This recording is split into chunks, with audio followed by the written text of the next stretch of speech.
Old joystick, that is. Hello, everyone. Welcome. My name's Adam. Welcome to today's vlog. Man, there's a new simulator coming out, new flight simulator coming out in 2 days' time. Okay, 2 days' time, new flight sim. So I thought, let's do a countdown, man. Let's do a countdown to the new flight sim. So the 14th it comes out, P3D version 5. Okay, I currently have a P3D version 4 flight simulator. I do also have FSX, but I don't use it anymore. In fact, I've uninstalled it off the computer and all the add-ons. P3D version 4.5 is just a better looking and a more reliable sim. Well, not more reliable actually, just in terms of has come out. So it's like, do I get that or do I do not? Right now, tomorrow I'm going to do a full-on sort of, let's look at all the footage we've got so far, the day before it comes out, the day before it's released. We'll talk about price. We'll talk about all the various different aspects of it, as to will I get it or not. I mean, I don't know, man. It's not something I had on my horizon for the foreseeable future until I started to see stuff about it. Like, I was dead set on getting the Microsoft Flight Sim 2020 done, and then I thought, what, I'm not even going to bother with any more like any other simulator really. So I don't care if P3D do come out with another one, I won't get it. And obviously I was never going to get an X-Plane simulator, but then I start seeing footage of this thing, and then start thinking about it really, because the price of it really is going to really persuade me, I feel, because like as we all know, the Microsoft Flight Simulator 2020 will be a monthly payment you have to pay, to play it. You'll have to have the Games Pass, the Xbox Game Pass, or for the PC, that is. You'll have to have that in order to play it. They've already stated that it's going to be accessible through the Xbox Game Pass. So the actual flight sim itself might be free, totally like as a freebie, or you might even still have to pay, but you have to have that subscription, sorry, a month in order to gain access to it. So, even if you just do the PC version, which I think in the UK is £10.99 a month, that's still £11 a month, man. To play on a flight sim. If you only do that, then yeah. Anyway, so it's like, do I pay a monthly for what could possibly be a better sim over paying a set fee for a sim that I'd be happy with, but probably wouldn't look as good? I mean, like P3D version 5 is still using the same old setup as well, FSX really, isn't it? It's still using that same core coding, but it's got like a much better weather sort of setup, weather engine. It's got better water. It uses the latest DirectX technology rather than older technology.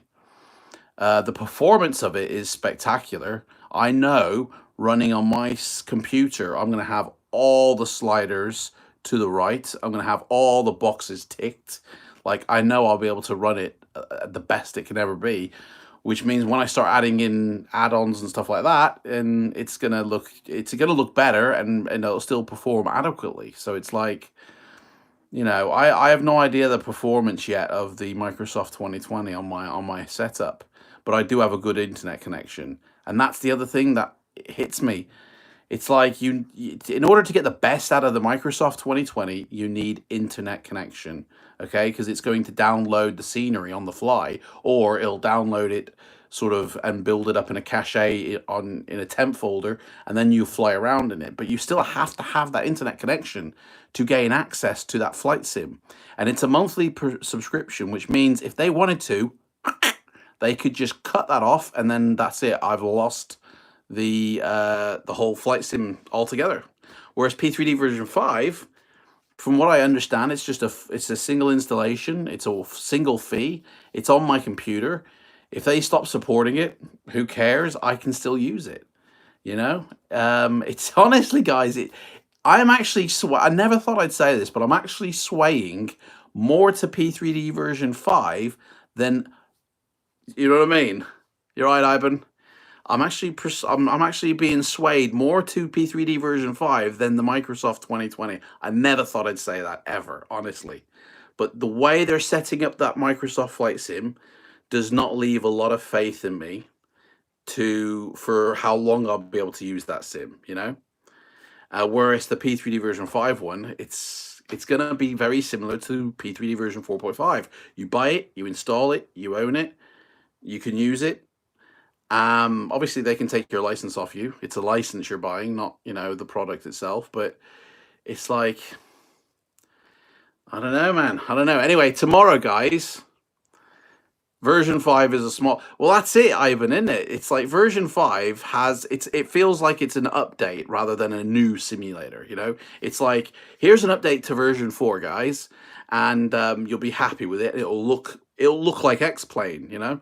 Or here is a simulator which is going to be like, it's going to look, I mean, the video footage I've seen of version 5 at some points does match mirror image the Microsoft one. So it's like, I would be happy with the version 5 from P3D. You know, I would be thrilled for the Microsoft one. I don't know, I'd be probably more happier with what I've seen them do. But the setup, the infrastructure and how they're setting it up is just got a big question mark on it, you know? A monthly fee to use it, right? Which means they could whip it away at any point. You have to use it through the Xbox Game Pass. It's not its own installation, standalone thing. There's like a portal you have to use it through. And if that portal goes away or whatever, you've lost your sim. I don't know, man. I really don't. And if you're using, you have to have the internet in order to use that sim as well. You know, like you can play it offline, obviously, but you won't have the full experience of the sim. Everybody wants the full experience of the sim, you know? So it's really a tricky one, you know? Do I pay monthly? And if my internet drops out for like maintenance or whatever reason, I'm very limited on what I can do with that sim now. It's like, darn, I can't go flying here or there because my internet connection is gone. Or, you know, do I pay one set fee and have the sim on the PC performing the way my current sim should be performing, you know? And knowing that all my add-ons that I've invested in, this is it, guys. The add-ons, I think, from version 4 will be able to go into version 5.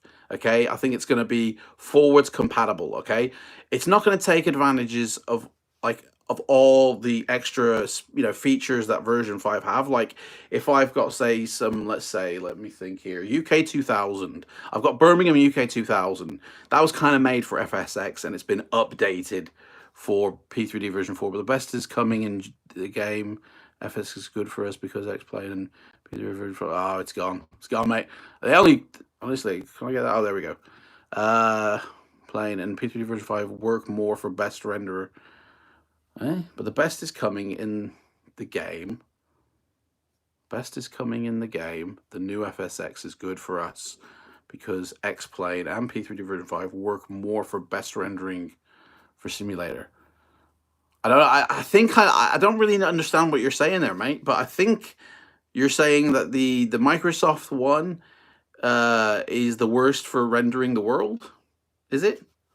Whereas the X-Plane and the P3D version 5, I mean, from what I understand, they're giving you the landscape from Microsoft, whereas you're still getting that default landscape from P3D version 5 that can be built upon, and then you can tailor it how you like, but it's going to be a very good default. You know, you probably won't need building upon it that much, but with the Microsoft one, the landscape is that, and then it's the airports that get developed on, you know? The only thing I think of is that I've got P3D version 4 right now, okay? I've got a lot of UK 2000 airports. Birmingham is my local one.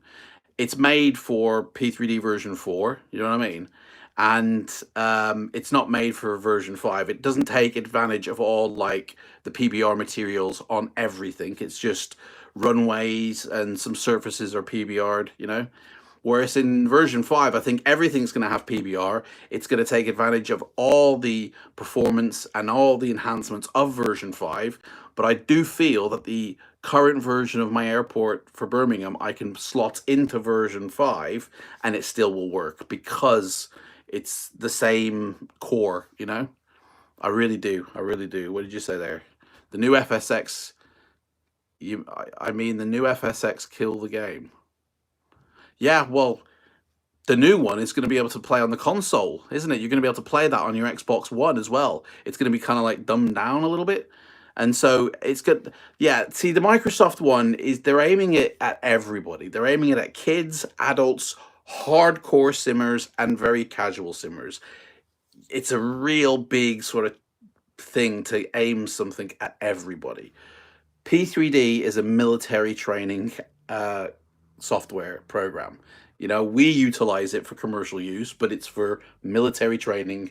You know, so it's always looking at it from that point of view. So it's hardcore simulation, really. That's going to have hardcore simulation in it, but it's also going to be aimed at your, you know, your kids as well. So you can be flying in the skies and then all of a sudden a lot of kids turn up. But then I think you can switch off who you can see who you want to see in their virtual skies. I don't know. Anyway, tomorrow I'm going to go through it all, guys. Tomorrow I'm going to have a look at version 5 in heavy detail. We're going to have a look at all the footage available. We're going to have a look at everything. Hopefully the price will become available tomorrow. It's the day before it's released tomorrow. So it comes out on Wednesday. I don't have version 5 right now. Okay, but tomorrow we're going to have a look at everything, all right? So join me in tomorrow's vlog for P3D version 5, mate, all right? You're right, Arthur, how's it going, mate? Très bien. I'll see you tomorrow, guys. Au revoir, all right? Bye-bye.